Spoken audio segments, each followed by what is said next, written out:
चलिए आज हम लोग बात करेंगे एक्सरसाइज 6.2 के क्वेश्चन नंबर 6 के बारे में। कल तक हम लोगों ने 5 क्वेश्चन कर लिया था। आज चैप्टर 6 का 6.2 का क्वेश्चन नंबर 6 करेंगे। चलिए देखते हैं क्वेश्चन नंबर 6 क्या है। दिया गया है ये PQR कोई त्रिभुज है। PQR कोई त्रिभुज है, इसमें AB समानांतर BQ, ये साइड जो AB है इस साइड PQ के समानांतर है। त्रिभुज PQR में ये साइड जो AB जो साइड है इस साइड PQ के समानांतर है। ठीक, वो साइड AC साइड PR के समानांतर है। ये दिया गया है क्वेश्चन में। सिद्ध करना है कि BC समानांतर QR, ये जो साइड BC है इस साइड QR के समानांतर हमको सिद्ध करना है। तो साइड BC साइड QR के समानांतर तभी होगा जब त्रिभुज OQR की भुजा अनुपातिक होगी। त्रिभुज OQR की भुजा अनुपातिक हो जाएगी तो हम कह सकते हैं कि BC समानांतर QR होगा, क्योंकि थेल्स पर में कहता है कि किसी त्रिभुज के दो साइड अगर समानांतर हैं तो उनकी भुजा आपस में क्या होती है, अनुपातिक होती है।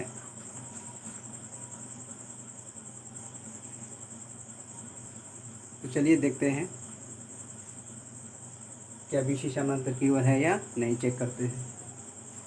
सबसे पहले हम लेंगे त्रिभुज POQ में, त्रिभुज POQ में, त्रिभुज POQ में AB समानांतर PQ, AB समानांतर PQ ये दिया गया है, बुक में ही दिया गया है। साइड AB साइड PQ के समानांतर हैं त्रिभुज POQ में। अगर किसी त्रिभुज के दो साइड समानांतर होती है तो इनका भुजा अनुपातिक होती है, ये थेल्स पर में कहता है। तो चलिए थेल्स पर में से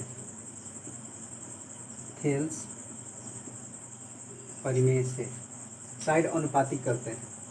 साइड को अनुपातिक करेंगे PA बटा में AO, PA बटा में AO बराबर होगा OB बटा में BQ, OB बटा में BQ। इसको हम मान लेंगे समीकरण 1। अब पुनः त्रिभुज POR में, त्रिभुज POR में इसमें दिया है AC समानांतर PR, जो साइड AC है वो साइड PR के समानांतर है। साइड AC साइड PR के समानांतर है, ये भी दिया गया है, दिया गया है। तो दो साइड समानांतर हैं, तो चलिए इस भुजा को अनुपातिक करते हैं। इसका हो जाएगा PA बटा में AO बराबर होगा OC बटा में CR, OC बटा में CR। इस त्रिभुज POR के हमने साइड अनुपातिक कर दिया। PA बटा में AO बराबर होगा OC बटा में CR, समीकरण 2। अब समीकरण 1 व 2 को तुलना करने पर, समीकरण 1 व 2 को तुलना करने पर, समीकरण 1 व 2 को तुलना करने पर हमको देखो ये मिल रहा है कि समीकरण 1 में PA बटा में AO और समीकरण 2 में PA बटा में AO का अनुपात आपस में बराबर है। यानी कि दोनों समीकरण में बायां वाला साइड आपस में बराबर है, तो हम कह सकते हैं कि इनका दाहिने साइड भी आपस में क्या होगा, बराबर होगा। ठीक ना, तो हम कह सकते हैं कि OB बटा में BQ बराबर होगा OC बटा में CR, क्योंकि इन दोनों समीकरण का बायां पक्ष आपस में बराबर है, तो हम कह सकते हैं कि दाहिना साइड भी आपस में क्या होगा, बराबर होगा। तो देखिए यहाँ पर क्या देखने को मिलता है कि OB बटा में BQ, OB बटा में BQ बराबर है OC बटा में CR, यानी कि त्रिभुज क्यू आर, त्रिभुज ओ क्यू आर, ये जो भुजाएं हैं आपस में अनुपातिक हो गई। ओ बी बटा में बी क्यू, ओ सी बटा में सी आर। ये तभी होता है जब किसी त्रिभुज के दो साइड आपस में समानांतर होती है। यानी कि हम कह सकते हैं त्रिभुज ओ क्यू आर में भुजा बी सी भुजा क्यू आर के समानांतर है, भुजा बी सी भुजा क्यू आर के समानांतर है, तभी ये परिस्थिति संभव है, तभी ये साइड अनुपातिक संभव है। अगर साइड अनुपातिक है तो हम कह सकते हैं उस साइड का उस त्रिभुज का दो साइड आपस में समानांतर है। यानी हम कह सकते हैं कि बी सी 6.2 से एक परिमेय 6.2 होता है, परिमेय 6.2, परिमेय 6.1 का विलोम होता है। परिमेय 6.2 कहता है अगर किसी त्रिभुज की साइड अनुपातिक होती है, भुजाएं अनुपातिक होती है, तो उनकी दो साइड समानांतर होती है। तो परिमेय 6.2 से हम कह सकते हैं कि side B C side Q R के समानांतर होगा।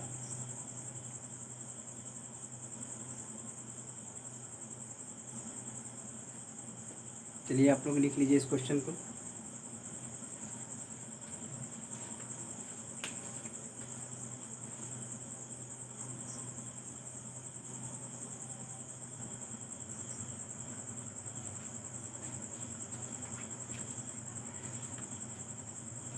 चलिए हम लोग बात करेंगे next question, question number 7। Question number 7 क्या कहता है कि सिद्ध कीजिए कि एक त्रिभुज के एक भुजा के मध्य बिंदु से होकर दूसरी भुजा के समानांतर खींची गई रेखा तीसरी भुजा को समद्विभाजित करती है।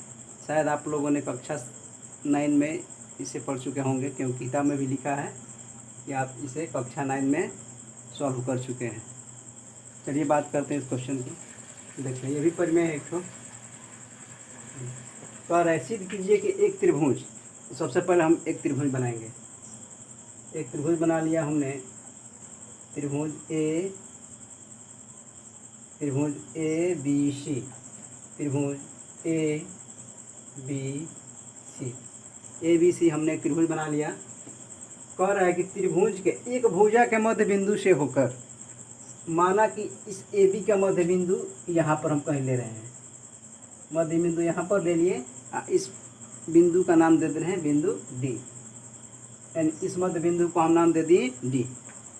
त्रिभुज के एक भुजा के यानी भुजा ए बी का मध्य बिंदु डी से होकर ऐसे ये जा रही है, से होकर जाने वाली, से होकर दूसरी भुजा के समानांतर खींची गई रेखा तीसरी भुजा को समद्विभाजित करती है।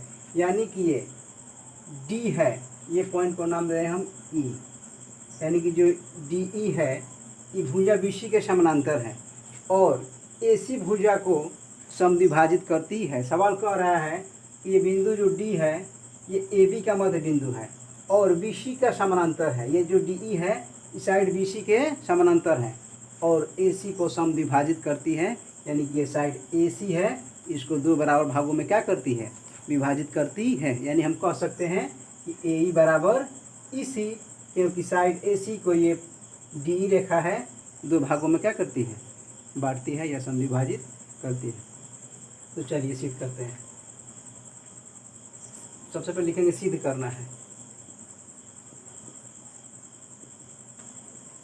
सिद्ध करना है कि ई ए सी का मध्य बिंदु है। सिद्ध करना है कि ई ए सी का मध्य बिंदु है, क्योंकि ई साइड ए सी को समद्विभाजित करती है, अर्थात ई जो है साइड ए सी का मध्य बिंदु है। सिद्ध करना है कि ई ए सी का मध्य बिंदु है, अर्थात हम कह सकते हैं जो पॉइंट ई है ए सी का मध्य बिंदु है, यानी साइड ए सी को दो बराबर भागों में विभाजित करती है। यानी कि हम कह सकते हैं अर्थात ए ई बराबर ई सी। ए ई बराबर अगर हम ई सी सिद्ध कर देंगे तो हम कह सकते हैं कि साइड डी ई यानी बिंदु ई है जो ए सी को समद्विभाजित करती है। यानी कि हमको सिद्ध करना है ए ई बराबर ई सी। तो चलिए बात करते हैं सबसे पहले त्रिभुज ए बी सी में। त्रिभुज ए बी सी में बिंदु डी यानी जो पॉइंट डी जो है ए बी का मध्य बिंदु है, ये क्वेश्चन में भी दिया गया है। तो हम कह सकते हैं डी ए बी का मध्य बिंदु है, डी ए बी का मध्य बिंदु है। यानी मध्य बिंदु है यानी साइड ए बी को भी ये क्या करती है, दो बराबर भागों में विभाजित करती है। यानी हम कह सकते हैं कि जो ए डी बराबर होगा वो होगा डी बी का, ए डी इक्वल होगा डी बी का, ए डी बराबर होगा डी बी का, क्योंकि बिंदु डी साइड ए बी का मध्य बिंदु है। ठीक, अब देखिए दिया गया सवाल में कि जो डी ई है वो साइड बी सी के समानांतर है। जो ये साइड डी ई है ये बी सी का क्या है, समानांतर है। यानी कि लिख सकते हैं हम कि डी ई समानांतर बी सी, ये दिया गया है, ये दिया गया है डी ई समानांतर बी सी। अगर किसी त्रिभुज की दो साइड समानांतर होती है तो थेल्स प्रमेय क्या कहता है कि उसकी भुजाएं अनुपातिक होती हैं। यानी थेल्स प्रमेय से, थेल्स प्रमेय से, तो थेल्स प्रमेय से इस त्रिभुज की हम भुजा अनुपातिक कर रहे हैं। यानी हम कह सकते हैं कि ए डी बटा में डी बी बटा में डी बी बराबर होगा ए ई बटा में ई सी, ए ई बटा में ई सी। ठीक, अब देखिए तो एक स्टेप हम लिख सकते हैं यहाँ पर। देखिए ए डी बटा में डी बी का अनुपात बराबर हो गया ए ई बटा में ई सी। यहाँ देखिए ए डी किसके बराबर है, डी बी के, ए डी किसके बराबर है, डी बी के। तो क्या हम यहाँ पर ए डी के जगह ये डी बी लिख सकते हैं, क्योंकि ए डी बराबर डी बी है, ए डी बराबर डी बी है। तो ए डी के जगह हम लिख रहे हैं डी बी, यानी कि ए डी के जगह हम लिख रहे हैं डी बी, यानी कि डी बी बटा में डी बी बराबर ए ई बटा में ई सी। यहाँ लिख देंगे चूँकि ए डी बराबर है डी बी का, ए डी बराबर है डी बी का। देखिए ये डी बी से ये डी बी कैंसिल हो गया तो बचा 1 बटा में 1 बराबर ए ई बटा में ई सी। तो ए ई में 1 से गुणा हो जाएगा तो होगा ए ई, और ई सी में 1 से गुणा होगा तो क्या हो जाएगा, ई सी। यानी कि ए ई बराबर ई सी हमारा आ गया, ए ई बराबर ई सी आ गया। यानी हम कह सकते हैं अर्थात हम कह सकते हैं ए ई बराबर जब ई सी हो गया यानी कि ये दोनों बराबर भागों में विभाजित हो गई। यानी हम कह सकते हैं अर्थात ई ए सी का मध्य बिंदु है, ई आर ओ ई। चलिए आप लोग लिख लीजिए तब तक।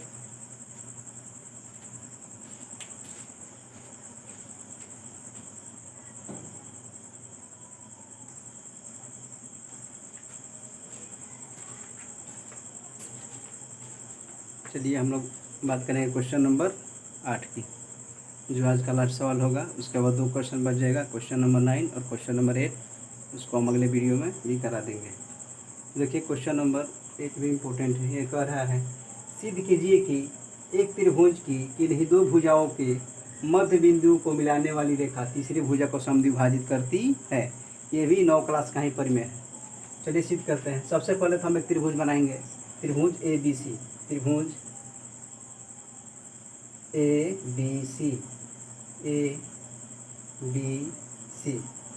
कह रहा है सवाल में कि एक त्रिभुज की किन्हीं दो भुजाओं के मध्य बिंदुओं, तो हम मान रहे हैं कि भुजा ए बी का मध्य बिंदु ये है और भुजा ए सी का मध्य बिंदु ये है।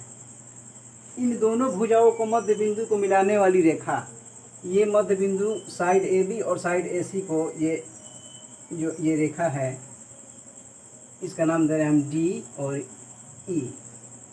ये डी जो है ए बी का मध्य बिंदु है और ई जो है साइड ए सी का मध्य बिंदु है। और ये साइड ए बी और साइड ए बी को क्या करता है, समद्विभाजित करता है। यानी कि पॉइंट डी ए बी को समद्विभाजित करता है, 2 बराबर भागों में विभाजित करता है। और साइड ई भी AC को दो बराबर भागों में क्या करता है, विभाजित करता है। यानी कि हम कह सकते हैं कि बिंदु D और बिंदु E ये दोनों भुजा AB और AC का मध्य बिंदु है। तो सिद्ध करना है कि तीसरी भुजा को समविभाजित करती है या तीसरी भुजा के समानांतर होती है। यहाँ पर होगा तीसरी भुजा के समानांतर होती है। यहाँ होगा तीसरी भुजा के समानांतर होती है। तीसरी भुजा के समानांतर होती है। तीसरी भुजा के समांतर होती है। यानी कि DE समानांतर BC सिद्ध करना है। DE समानांतर BC किसी त्रिभुज के दो भुजाओं के मध्य बिंदु से होकर जाने वाली रेखा तीसरी भुजा के क्या करती है, समानांतर होती है। यानी कि साइड जो AB का मध्य बिंदु E, साइड AC का मध्य बिंदु E, साइड AB का D और साइड AC का E, ये मध्य बिंदु को मिलाने वाली रेखा तीसरी भुजा का क्या होती है, समानांतर होती है। यही सिद्ध करना है। चलिए देखते हैं। सबसे पहले सिद्ध करना है, लिखेंगे सिद्ध करना है कि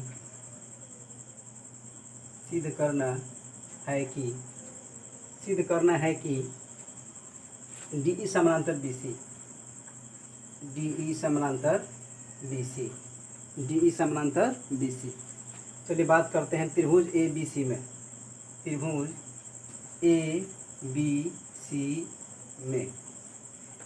ABC में ये जो बिंदु D है साइड AB का मध्य बिंदु है। ये दिया गया है सवाल में। यानी कि D AB का मध्य बिंदु है। मध्य बिंदु है। यानी कि जो D है AB का मध्य बिंदु है। यानी हम कह सकते हैं मध्य बिंदु है, यानी कि साइड AB को दो बराबर भागों में विभाजित करती है। यानी हम कह सकते हैं जो AD होगा बराबर किसका होगा, DB का। AD बराबर होगा DB का। इसको हम नाम दे देंगे, इसको ऐसे लिख दे रहे हैं हम। क्या ऐसे एक स्टेप लिख सकते हैं हम कि AD बटा में DB बराबर 1, क्योंकि इसके गुणनफल में ऑलरेडी 1 छिपा रहता है। यानी कि AD बटा में DB बराबर 1। इसको हम मानेंगे समीकरण 1।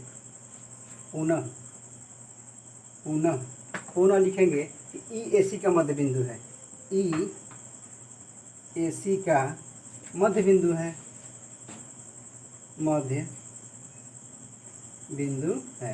EAC का मध्य बिंदु है। यानी मध्य बिंदु है, यानी कि साइड AC को दो बराबर भागों में क्या करेगा, विभाजित करेगा। यानी हम कह सकते हैं कि जो AE होगा बराबर होगा EC का।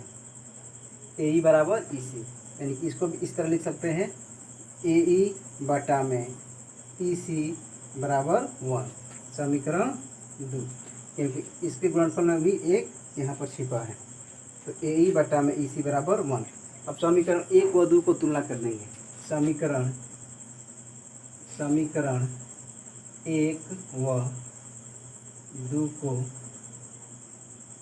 तुलना करने पर, तो समीकरण 1 में देखिए ये दाहिना साइड समीकरण 1 में और समीकरण 2 में भी दाहिना साइड आपस में क्या है, बराबर है। यानी जब दोनों समीकरण में दाहिना साइड ऑलरेडी इक्वल है, हम कह सकते हैं इसका बायां साइड भी आपस में क्या होगा, इक्वल होगा। तो चलिए देखते हैं। यहाँ हो जाएगा AD बटा में DB बराबर AE बटा में EC, क्योंकि दोनों समीकरण में दाहिना पक्ष आपस में बराबर है, इसका बायां पक्ष भी आपस में क्या होगा, बराबर होगा। तो देखिए यहाँ पर क्या देखने को मिल रहा है कि AD बटा में DB बराबर हो गया है AE बटा में EC। AD बटा में DB बराबर है AE बटा में EC। ये बात तभी संभव है जब इस त्रिभुज की दो साइड आपस में समानांतर होगी। जब तक ये साइड समानांतर नहीं होगी भुजा अनुपातिक होगा ही नहीं। यानी हम कह सकते हैं परिमेय 6.2 से, क्योंकि थेल्स का विलोम होता है 6.2। 6.2 कहता है अगर किसी त्रिभुज की भुजा आपस में अनुपातिक होती है, किसी त्रिभुज की भुजाएं आपस में अनुपातिक होती हैं, तो उस त्रिभुज के दो साइड आपस में समानांतर होंगी। ये समानांतर होंगी तभी साइड अनुपातिक होता है, नहीं तो नहीं होता है। यानी हम कह सकते हैं परिमेय 6.2 से कि DE समानांतर बी सी होगा। P R O. चलिए आज के लिए यही वीडियो को रखते हैं। नेक्स्ट बार में क्वेश्चन नंबर 9 और क्वेश्चन नंबर 10 के बारे में बात करेंगे। तब तक चलिए।